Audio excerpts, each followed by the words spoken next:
કેમ આજે પણ ચોટીલાના ડુંગર પર રાત્રે કોઈ રોકાતું નથી? માતાજીએ શા માટે મંજૂરી નથી આપી? શું છે ચોટીલાના ડુંગર અને માં ચામુંડાનો ઇતિહાસ? જય ચામુંડામાં બધા મિત્રોને.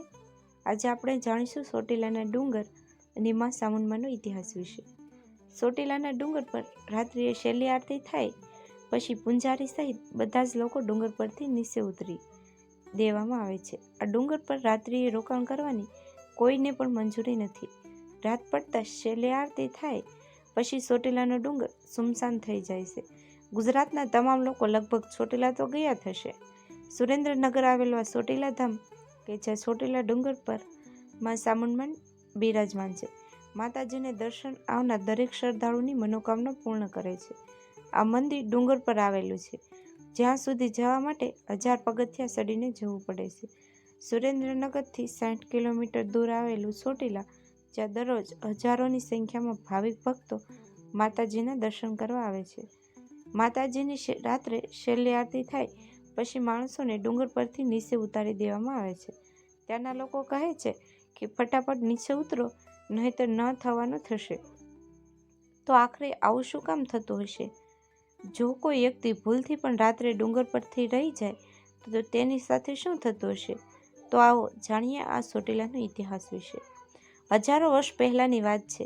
શ્રી ચામુંડા માતાજીનો ડુંગર હજારો વર્ષ જૂનો હોવાનો ઉલ્લેખ થાન પુરાણમાં છે. કહેવાય છે કે હજારો વર્ષ પહેલાં આ જગ્યાએ સંડ અને મુંડ નામના 2 રાક્ષસો હતા, જેઓ અહીંના આજુબાજુના લોકોને ખૂબ હેરાન કરતા. પછી એ ત્રાસથી બચવા માટે લોકોને ત્યાં ઋષિમુનિ અને આદ્યશક્તિની આરાધના કરી. ત્યારે આદિદેવી આદ્યશક્તિ પ્રસન્ન થયા અને 2 રાક્ષસોનો વધ કરવા માટે પૃથ્વી પર મહાશક્તિ રૂપે અવતરી આ 2 રાક્ષસોનો નાશ કર્યો. ત્યારથી મહાશક્તિ ચામુંડા માના નામથી ઓળખાય છે. પરંતુ શું તમને ખબર છે કે ચોટીલાનો ડુંગર પર સાંજ પડતા જ પૂંજારી સહિત બધાને નીચે ઉતરી જવું પડે છે? રાત્રે મંદિરના પૂંજારી પર ડુંગર પર નથી રોકાતા.